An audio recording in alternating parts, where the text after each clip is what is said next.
London's history. But how relevant are these markets today, and what will be their role in the London of tomorrow?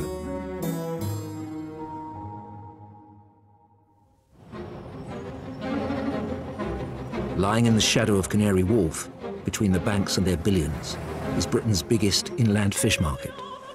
What goes on here is very similar to what goes on just over there in Canary Wharf. You've got to know when to hold, to sell, to buy. You know, ours is probably a little bit more precarious because it's a perishable item. Billingsgate is a slice of old London, whose values and traditions are as old as the city itself.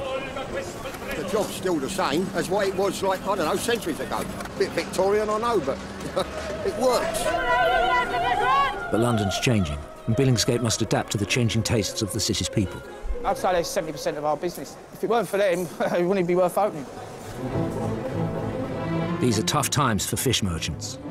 Dwindling fish stocks, the rise of the supermarkets, and a deep recession means making money is harder than ever. It's the toughest time I've known in business, and nearly all the tenants will tell you the same. The pressure to survive is beginning to threaten the traditions of the market itself. Even the job of the licensed fish porter, once a job for life, could be thrown open to all comers. So what's next? Get rid of the beef eaters in the Tower of London, get rid of them. Get rid of red buses, we get rid of black cabs. Yeah, we'd be well on the way, wouldn't we? London's oldest wholesale market is on the verge of its biggest change in over 1,000 years. The market is divided. Will ancient custom or modern commerce win out?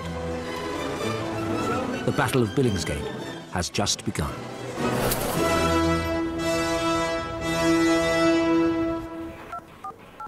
It's terrible weather, Rog. But when they were coming over from Dunkirk, they never worried about the weather, did they? But I thought you were God. Yeah, OK, well, do your best for me, please. There's a good boy. You bastard. Goodbye. Roger Barton is one of the market's most successful merchants. He's worked in Billingsgate for 51 years. The mackerel will have a price, my friend. It's November. Violent storms are sweeping the country, keeping our fishing fleet in port. I want them, yeah, I will want them. With fish scarce and prices high, Roger spots an opportunity. I mean, they're only got the many boats at sea at the moment. If I can get hold of more fish than any other of my opponents, or by the lot, then it helps me, put it like that.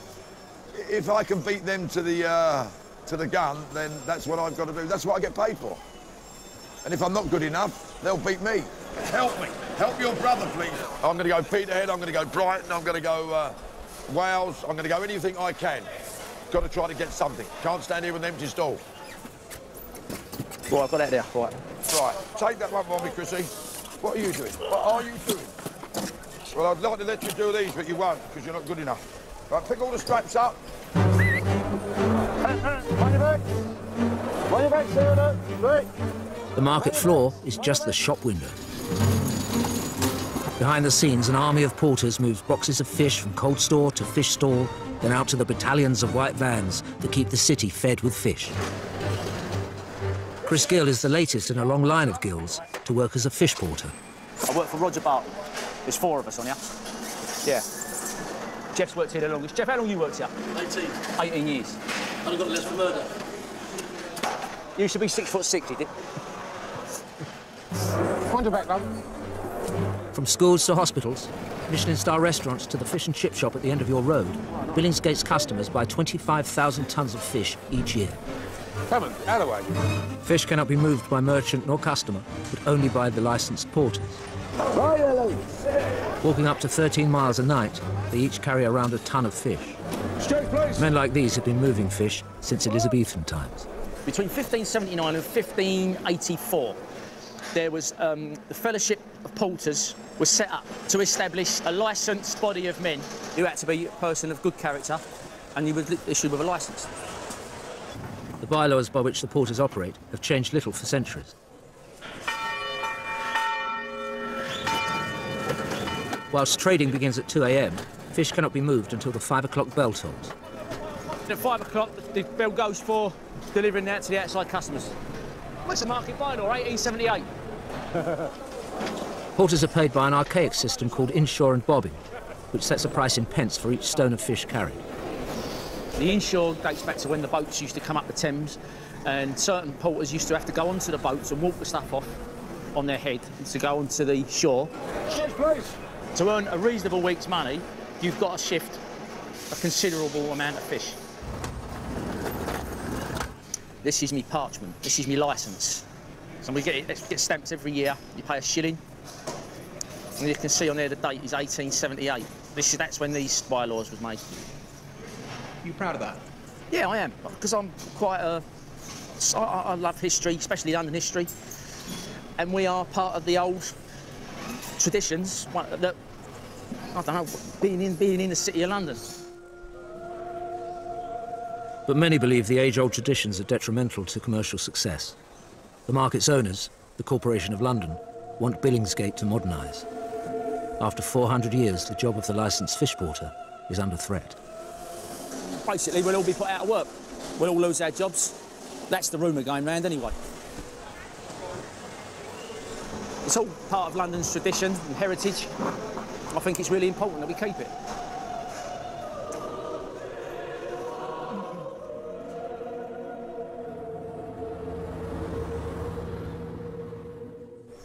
£5.50 and there's 10 boxes. I don't want to pay that price. Trading on the market floor is a cutthroat business. Christ alive. They're either like that or they're like that. There's nothing in between. Right, what do you want, mate? All right, £5.40.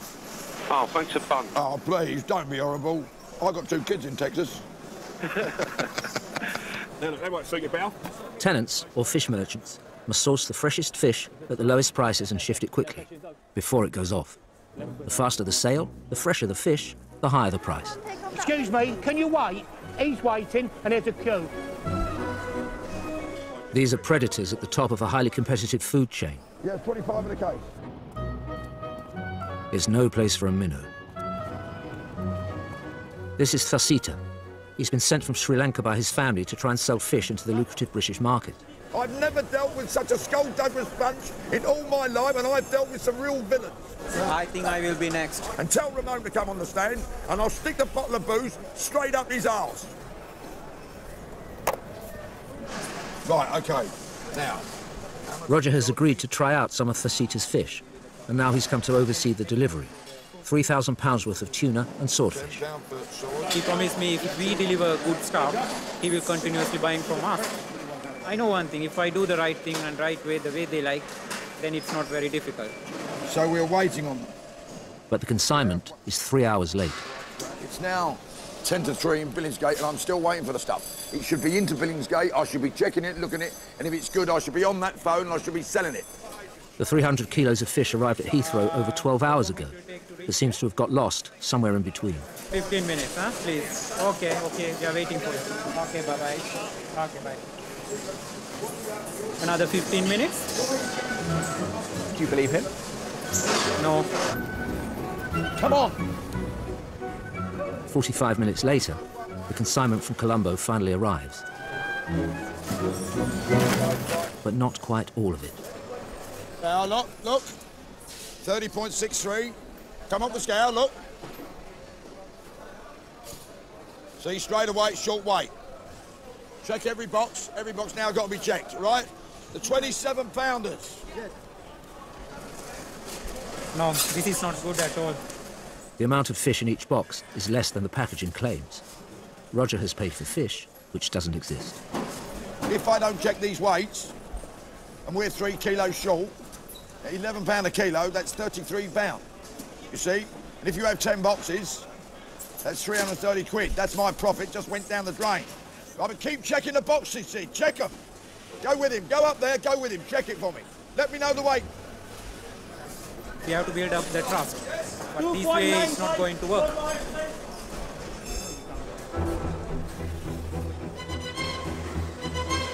Billingsgate is a miniature city built on fish.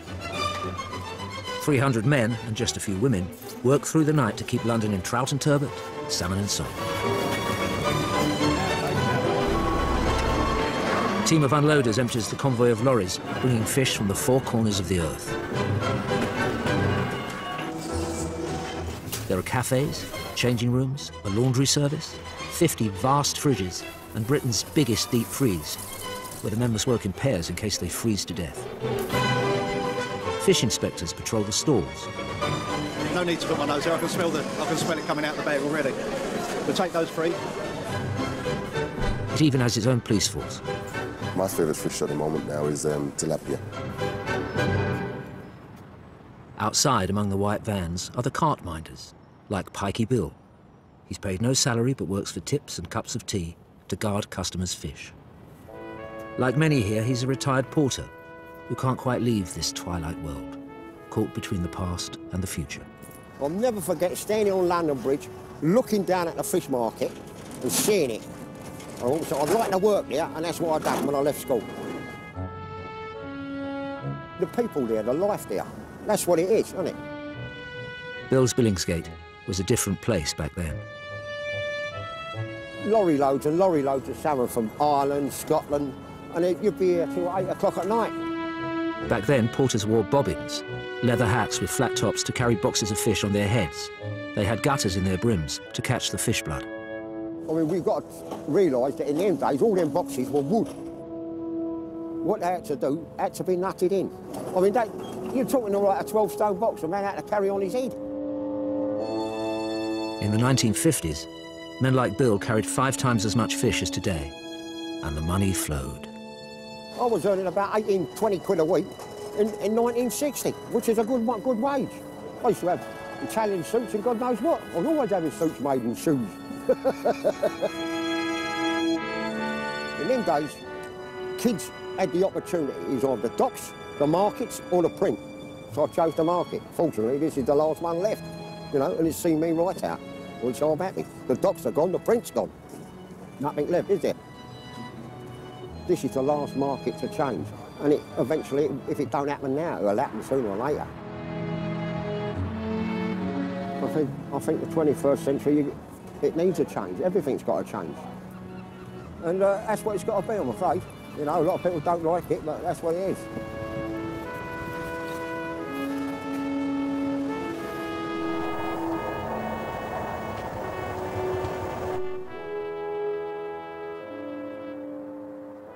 I will make it or I will lose it today. Fusita is due back at Billingsgate to oversee the second shipment from Sri Lanka. He's carrying the hopes of his family business. If we lose today, back there somebody is losing money from their salary, or somebody might totally lose their job. If unsuccessful, the impact will be felt across the local community. If I cannot sell this fish in UK market, what's going to happen is they will add to the market in Sri Lanka. And what will happen is the price will come down. Once the price comes down, people who are relying on the business can make very little money. So the impact to everybody who involved is very bad. After the problems with the first shipment, tonight needs to go well. It's our family business. If I lose this, everybody will think, what did you do? Why you do this? Of course I can go home, but how I'm going to face these people? That is the problem.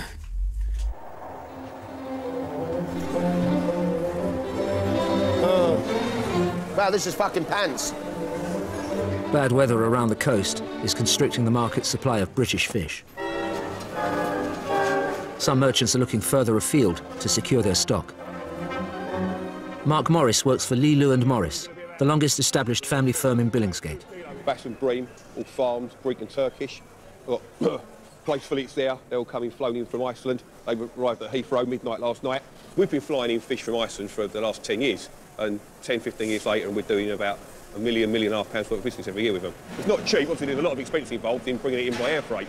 You have to pay a levy on it, you have to pay a duty on it, and they're very partial to a public holiday in Iceland as well, and they won't tell you. So you'll ring them up and there'll be no one in the office, and they're all out getting drunk.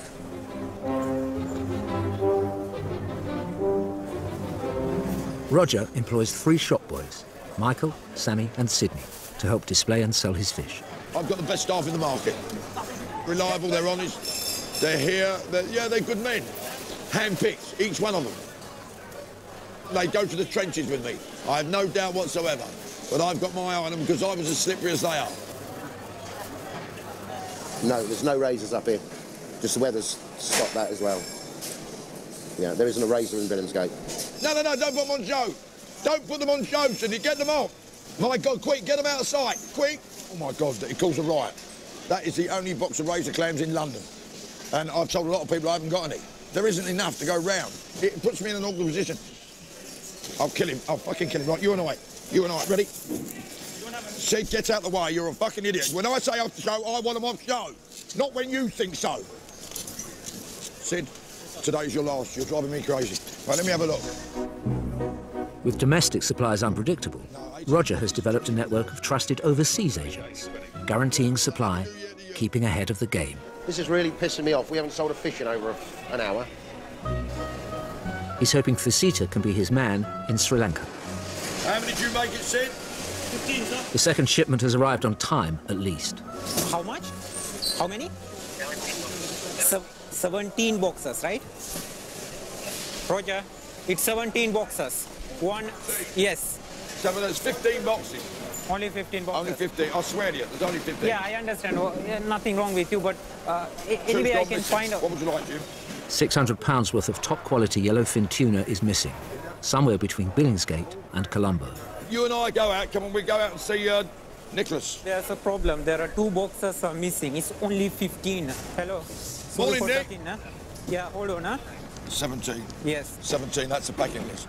The document confirms that the shipment arrived at Heathrow complete. You know, you'd think the whole load would come together. You would think so. Yes. You can bet your life, if my boy says there's only 15, yeah, there is only 15. It's not worth their life to lie to me. They know if I found out they were lying, I would kill them. And Sid wouldn't know how to lie. Sid hasn't got a brain. He's a nice kid, but you couldn't teach him to steal if you tried. This is not good. This is not what's supposed to happen. So, I really got no idea what to do now. I believe something happened during the transportation between Heathrow and Billingsgate.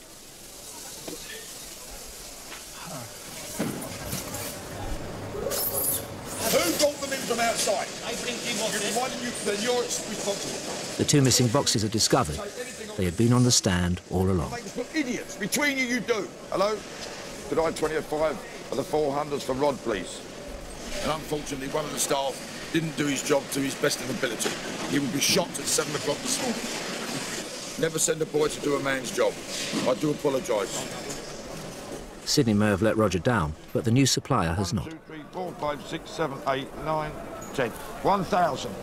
OK? What do you think about our quality today? The quality of the fish today, 90 out of 100. We'll have another 200 or 300 kilo of each on Friday, if possible. He's one of the best. I really like to work with him. It's obviously work with him will help us to build up our market and do a very good business. OK, see you Friday. Thank you. Bye-bye. OK, good luck, God bless you. Same to you. Take care. Look after the money. Yeah. Be careful this time in the morning. Stick it down your pants.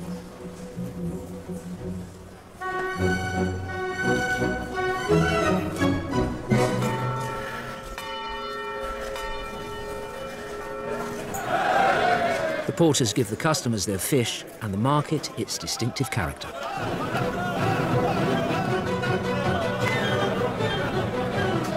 Proud of it. I'm very proud of it, fish porter. It might be pissing the rain, it might be snowing, it's cold. Fuck me up, I laughed. Do you know what I mean?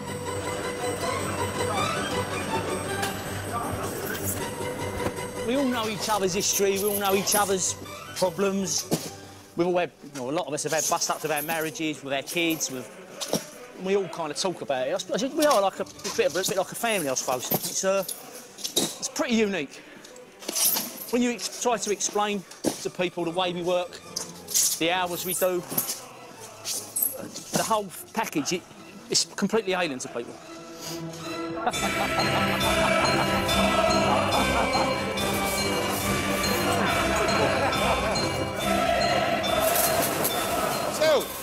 Sil! Yeah, here we go, ready? I think he sees me, he thinks I'm going to be like Big Greg. He's put that in the fucking bank, he has. There he is, look, yeah, look. £5 of salmon. Ah, you greedy fucker. And you know why it's nice? She gets it for nothing, it tastes better. We have members of the public, never been to Billingsgate before. They went, what a wonderful place. We get foreign people down here, they love it. I said, it's marvellous, I do it every day. It's a pleasure to come and work, but not recently because it's doom and gloom. And you can see people's heads dropping, and it's such a fucking shame. But, I don't know, perhaps we've had it too good too long. Maybe we have. Yeah. For the last 18 months, the porters have been fighting the plans of the market's owners to revoke the Billingsgate bylaws, throwing open the job to all comers.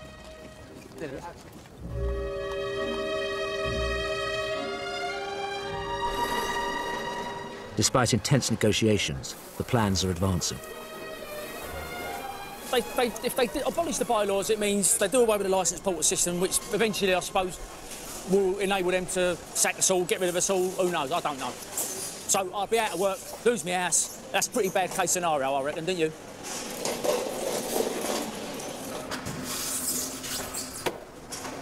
You worried? Fucking right, I'm worried, yeah. Would you be worried?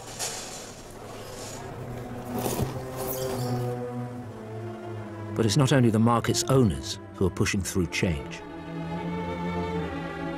In all industries, things change. Henry Ford doesn't build his own cars, and he has now a production line where he used to have 30 men. It's all done by robots, probably controlled by 3 men. Considering his long history in the market, Roger's stance has shocked the market porters. Started out as a stand boy. He then went on to be a porter. He then went on to be our trade union, top trade union representative. And then he was sewing mailbags for a little while. And then he come back to the market, and the union got him his licence back.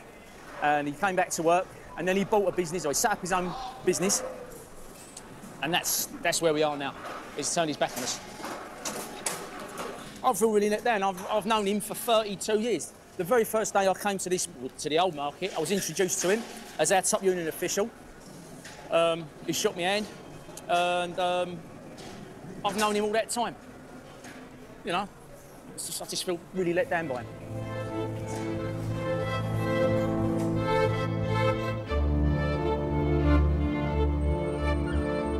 There isn't the money and the profit in the fish industry as there was.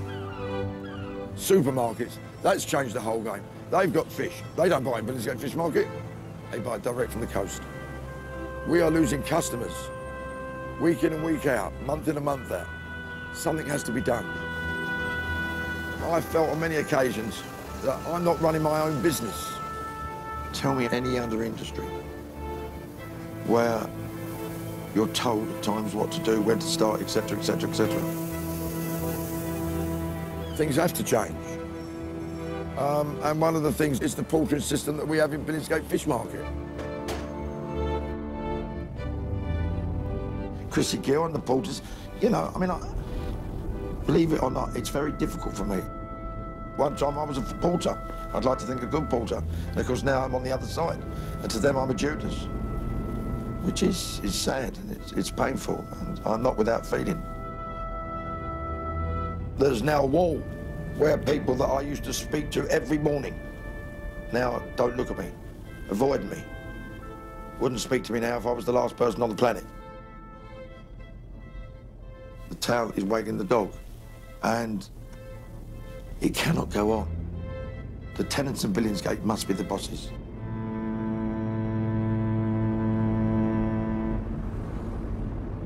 On his way home through Essex, Roger often delivers fish to some of his customers. Wait a minute. What have we got here? Razor clams, all alive, have a look. And nice live scallops, good scallops, mate, look. Oh, they're beautiful. And I said have a Restaurateur Maggie knows her fish merchant better than most. Bye now, bye. Maggie was married to Roger, but Roger was married to something else. We were married for 28 years. We did not have a honeymoon. We got married on a Monday because that's the day the market was shut. I had no holidays probably for 25 years. None. Love these best. These are nice, all tight, look. Willies. That's what the Chinese girls call them, because when they stick their little thing out and then they go back really quickly. At least 10 years before the end, I knew I wasn't going to stay for the long haul. the reason I didn't leave was more because of him, how he was going to cope, looking after himself.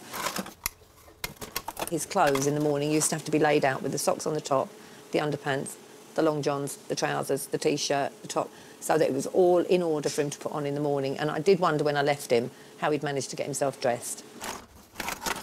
Everything he did was geared, theoretically, say, to earning money. But the money wasn't the long-term goal somehow. It's very complicated how his mind works on that one. His father gave them nothing, ever. I think on his 16th birthday, he bought him a suit to go to work and said to Roger, that is the last money I will ever spend on you. Never ever bought him a birthday card, a Christmas card, nothing, to the day he died.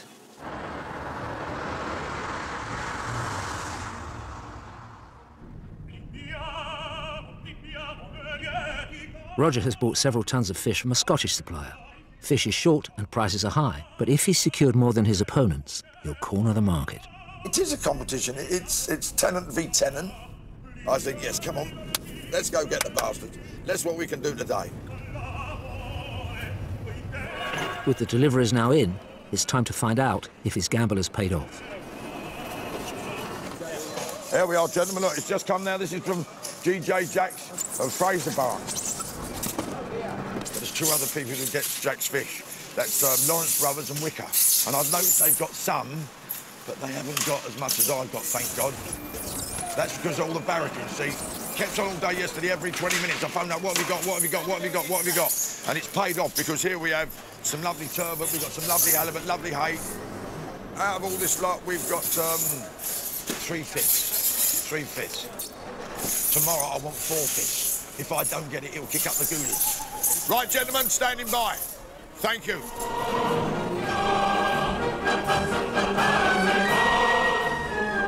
Most people are competitive. They don't want to come second. It's the old saying. They don't remember who comes second. There's no good coming second and say, oh, I feel good. I'd much rather come first and say, fuck me, I'm absolutely dead, I'm out of my feet, I'm empty, I'm gasping for air. You give it your best.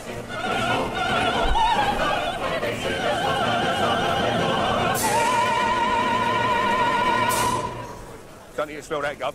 You don't need to smell that one, Governor. Use your eyes, use your eyes. Mark Morris's firm specialise in predominantly British species. For over 100 years, they've been a major supplier of cod and haddock to London's fish and chip shops. But fashions and tastes are changing. Go back 3 or 4 years ago, you couldn't give pollock away. You couldn't give it away. No one wanted it. Gordon Ramsay, Hugh Bernie Whitney, they all jumped on the bandwagon, pollock, pollock, pollock. Now pollock is going short and it's making more money than cod. No one wants cod anymore. They all want to buy pollock. They all think they're doing a bit for the environment, but they're not. There's a pollock. That's a pollock. Lovely piece of fish, stiff alive, lovely bright colours, that sort of thing. Tastes like shit. Then you get a cod. When you compare that to something like that, yeah, literally, it will stand up on its own. That's what it does. That's the muscle tone in the fish. That's a piece of fish that's been swimming in the North Atlantic, feeding on the right products since the day it was born. That's a human being, the cod's a human being, that goes to the gym every day, yeah? It eats all the right foods. It probably drives a Porsche, right? This pollock is sitting at home on the settee in a tracksuit watching Jeremy Kyle eating a burger. Whitefish and salmon caught from British waters was once the staple diet of the Billingsgate customer. But as London has changed, the market has too. Billingsgate's increasingly multiracial clientele don't want just British fish, but what they once ate back home. Nowadays, some of the market's biggest buyers come from London's growing Chinese community.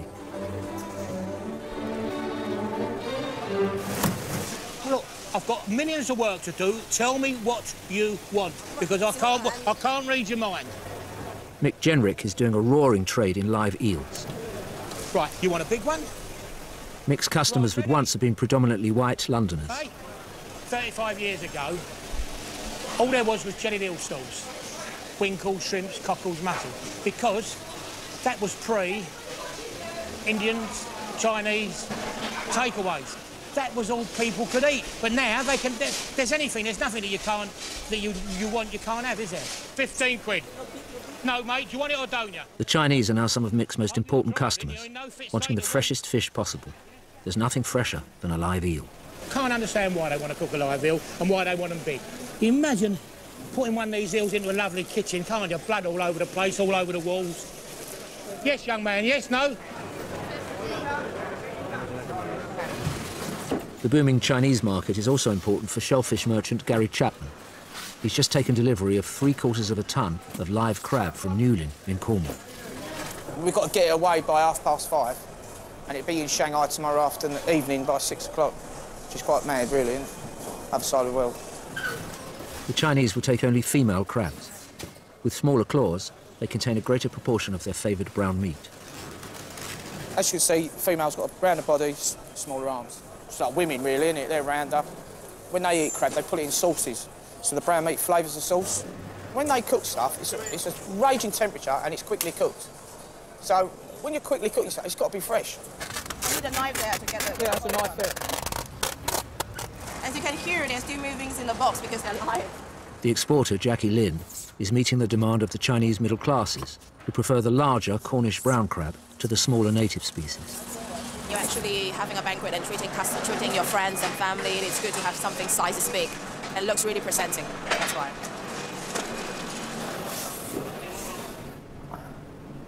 The fish inspector must sign the export certificates before departure. But the crabs won't be going anywhere without a courier. Oh, fucking hell, where is it? This is an export certificate for China. It's Shanghai. Shanghai, yeah. Could miss the flight. Well, it cost me a few thousand. The last thing I want is 30 boxes of dead crabs sitting at Heathrow. Just my luck if you got the wrong day. The van has arrived. The crabs are still on schedule. Jackie is already exporting between 30 and 50 tonnes of crab per week.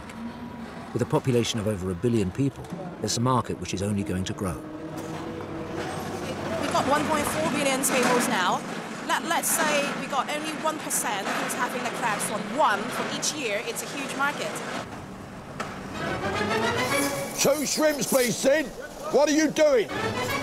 Yeah, well, I suggest you move your arse a little bit quicker. Yeah, £30, man. Bought the last pack. That's 6 kilo boxes, 40. Life's easy when you've cornered the fish market. As I predicted, I could have sold miles more. As the market gets less and less, so they'll come to old Roger. Can you help me out of trouble? Well, of course I can. It might cost them a premium, but nevertheless, we're here to help. 33. How many you want, 3 or 4? 5.49. 4 6s. This week, I'd like to turn over anything between £150,000 and £175,000. As the only merchant with mackerel, Roger's a man in demand. Adrian, a processor. 5x6 of mackerel, we started with him in £4. Vivia's in the trade again. 2x6 of mackerel, 4.30. Upstream, 12x6 of mackerel, 4.50. See, and so it goes on. You know, they didn't have to forage around. They knew if anybody had mackerel, it'd be the old bastard of Billingsgate. But as you can see now, I believe we're down to our very last one. £6 a kilo. 6 multiplied by 12 equals. What does it say? Ah.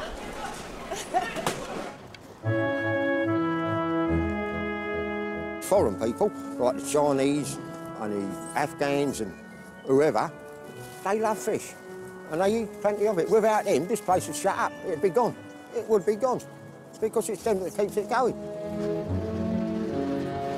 They've grown up with markets. They know markets. And that's markets of their life. Not some supermarket. They are the soul of the market now. They are it. Yeah, look at that, look. There's a fish. Look at that. That's cream. Cream. Lovely fat content here. Better than page 3, girl, that. Whilst the porters tidy away at the end of the day, their boss cashes up. Yes, babe, we want. If he earned £1 million, you go, well, I haven't earned £1,000,001. Why? If we went out there and found £99, he'd want to know why it weren't fucking 100. That's true. That's the sort of man he is. They're growing increasingly angry at the man they feel has betrayed them. Can you just describe Roger as a boss? I'd rather not.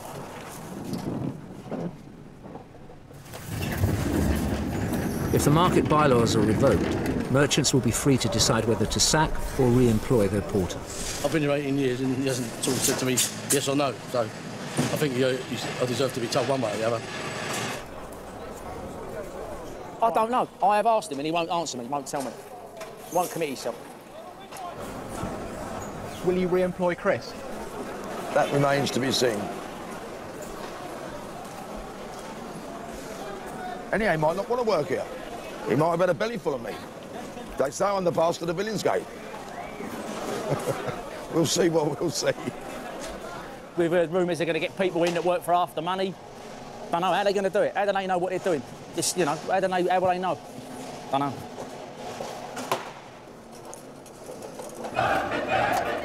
By 9 a.m, the working day is over.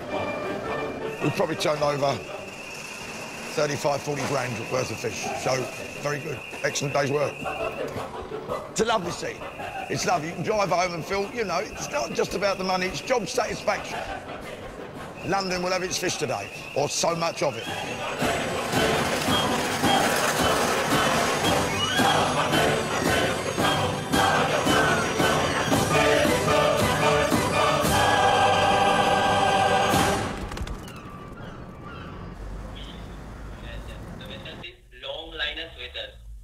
Thesita's boss, his cousin, is putting pressure on him to start supplying other merchants in Billingsgate, not just Roger Barton. Many Billingsgate buyers, they're calling me and asking why you cannot give me and why you are giving to Barton only. The thing is, that's the problem. The way I understand, Roger does not like to see that someone else having the same product from the same supplier in the market. He like to keep the monopoly. He's quite a volatile person, and any moment he can explode, very simply. What that means. Sure. So that means we will lose him. That's my only fear. Sammy, Roger's specialist in exotics, has taken delivery of 1,200 kilos of Indian Ocean fish from Sri Lanka, including black pomfret, trevally and red snapper. But what's on the label does not match the contents. Snappers, yeah? Snappers? He's saying that it's trevally. It's shit something else. If you don't trust me, come with me, I will show you. What is this? Black pomfret? Now you tell me, what is this? You know what you wrote on the box? Black pomfret. Yeah. What? Stop using your iPhone, man. Hey, I need to take a photograph, right? After emailing photos of the wrong fish, Thesita calls his cousin in Sri Lanka.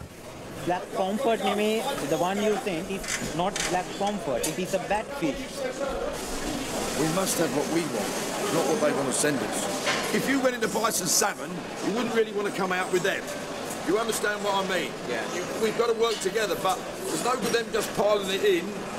I mean, I can take it. It's not a guarantee I'll sell it. You must specify to them now, come on, please, play the game. If the fish cannot be sold, Thesita will take the hit. I mean, I'm talking about the loss. It's about 7,500 pounds. He's new into the game. He's got into something that he really knows little about. I feel he's being manipulated by the Sri Lankans at the other end. The attitude, oh, do that. Send that up to them. Let them get on with it.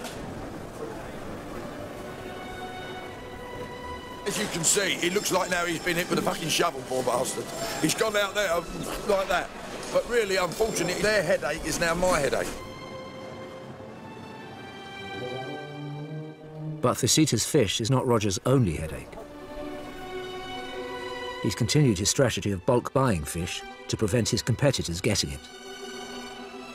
After Chinese New Year, trade across the market has slumped. Roger's fish are outnumbering his customers. Is everything all right, Bill? And of those that do stop at his stand, not all have come to buy. It ain't that bad. It ain't that bad. These are today's. Times like these are busy for the market's fish inspectors. Top class, shining. All the docks of fish are lovely. The curly are good. They're dry a little bit, but you can't help that. They're under lights. I mean, if you run the lights now, you dry a bit. Right. If you want to take them. All right. You want to go through them, get them out? OK, all right. You take them out. OK? No problem, sir. Take them by all means. He's just going through them. Roger, he's one of the last characters down this market, you know what I mean? And truth of the matter is, you've got to be in it to win it. You know what I mean? I won't turn nothing down. And Roger, he's really, he's like a cowboy, isn't he? He's but he is anyway. He's got more Indians around him than anyone I know. To make matters worse, Sydney, one of Roger's staff, has been missing for 4 days. Look, one should be packing and one should be icing. 2 years working for the self-proclaimed bastard of Billingsgate has taken its toll. There's 2 people is working here. You know, work pressure is lots of pressure of work, lots of pressure of work. So we do it, 3-4 people's works, 2 people can't do it, yeah? So that's why I'm back pain, starting back pain, and I'm feeling cold fever. So that's why I'm not coming. Promise? No, there's no ice on it. Fucking hell, what are you doing? I think he's lost it this morning. No, what are you doing? Do it nicely, pack them nicely. Short of both regular staff and customers, Roger is in a bad mood. Sid, is that yours or Ghost? Morning, sir. Sid, we'd like to thank you for all the wonderful support and cooperation you've given us this week. Can you tell us exactly, in your own words, what took place? Well, what the fucking hell happened? I'm not well, that's why I'm not coming. I didn't think so. I want 4 or 5 weeks off, sir. 4 or 5 weeks off, Sid? Why do you need you want a rest? Yes, sir. Sid, I've been in the front line for 51 years. Yes, sir, I know. I've never had a rest. But you're one of my top men, Sid. Yes, sir. I rely on you. I mean it, as your father. Yes, sir. Okay, sir. Now, will you be with me on Tuesday? Maybe, sir. Oh, please, Sid, Yes, don't sir. let me down, Sid. Okay, sir. Please, Sid.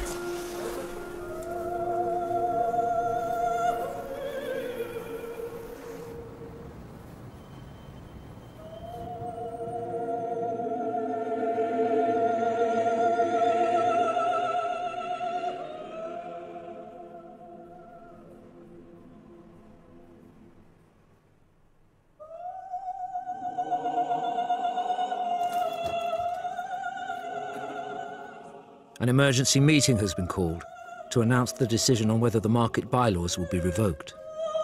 If they are, the job of the porter will be opened up to all comers for the first time in 400 years. Is it the end of the line for everybody at the moment? Yeah. Fish porters. Things of the past now, fellas. The past. Progress, I think.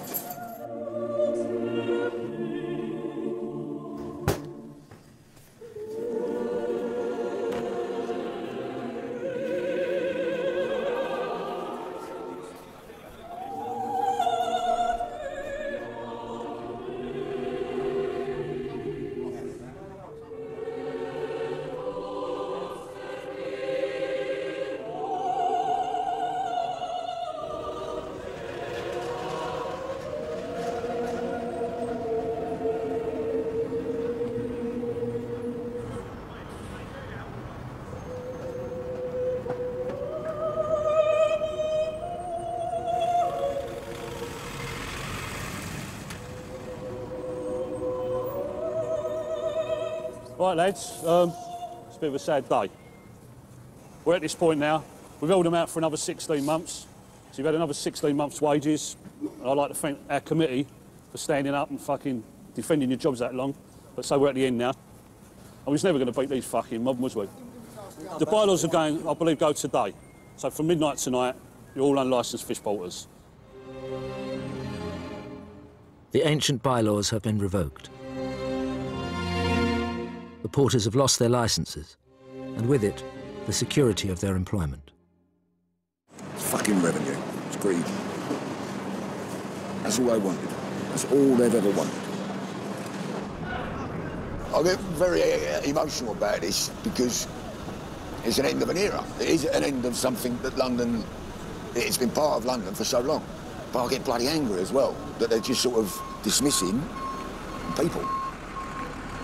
It's outrageous. Having lost their cherished licences, the porters will continue to work until a compensation payout agreement is reached in a few weeks' time. This is a family. Come here, boys.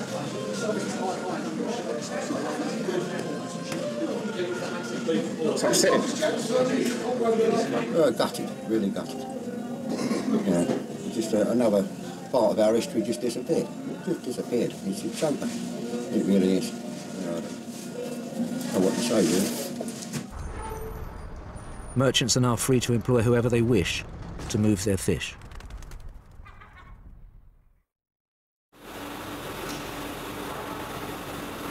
Lemon salsa, a £7 a kilo. No, sir. Box of sprats, look. Poor trade in the market has continued. Sydney never returned to work and Roger's other regular staff are on leave. Unsold stock is piling up. The fish inspectors move in on Roger's cold store. Absolutely appalling. Absolutely in appalling condition. There's quite an aroma coming up just from that one box alone, let alone from the whole lot. Used by date, 2nd of the 2nd, 2012. Today's date is 16th of February. Mr. Barton doesn't seem to learn. This is just a small percentage of what we actually took from him this morning. During the course of a week, 2 tons of Roger's fish, including over a ton of exotics from Sri Lanka, are condemned. It's very serious. If they wish to, they could throw me out the market. I said to him, you know, as far as I know, nobody's died of fish poisoning. He said, that's not the point. The point is that you're selling fish that really shouldn't be on show. I suppose he's 100% right because it's out of date. But all this date nonsense has only come in the last 10 years. The world's changing. Maybe I'm too old. But I'm sure there's many things I could tell them about it. And whatever they bring on, they bring on. Probably getting rid of one of their best men, but still.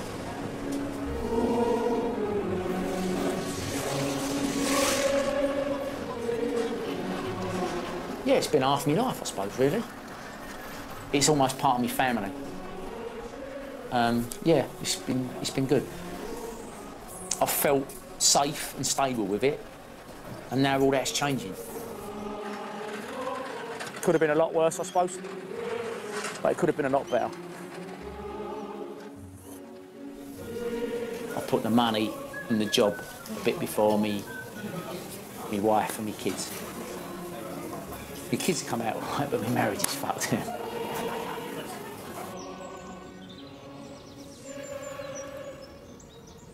Stay there, I'll get you something. Stay there, my boy. Stay there. Badgers and foxes really like salmon. Yeah, they know what they like, don't they? Yeah. Yeah, mate, come on. There you are. Good luck to you. Don't eat it all at once. Good boy, off he goes. Has it been a good fight? I mean, was it worth it? Don't think when I come home, I stop thinking about it. You don't. You know, I mean, excuse me. One of the porters who I literally brought up as a son. We hardly speak. So there are casualties on both sides. But it's life. It's part of life. There's wars and people don't come back.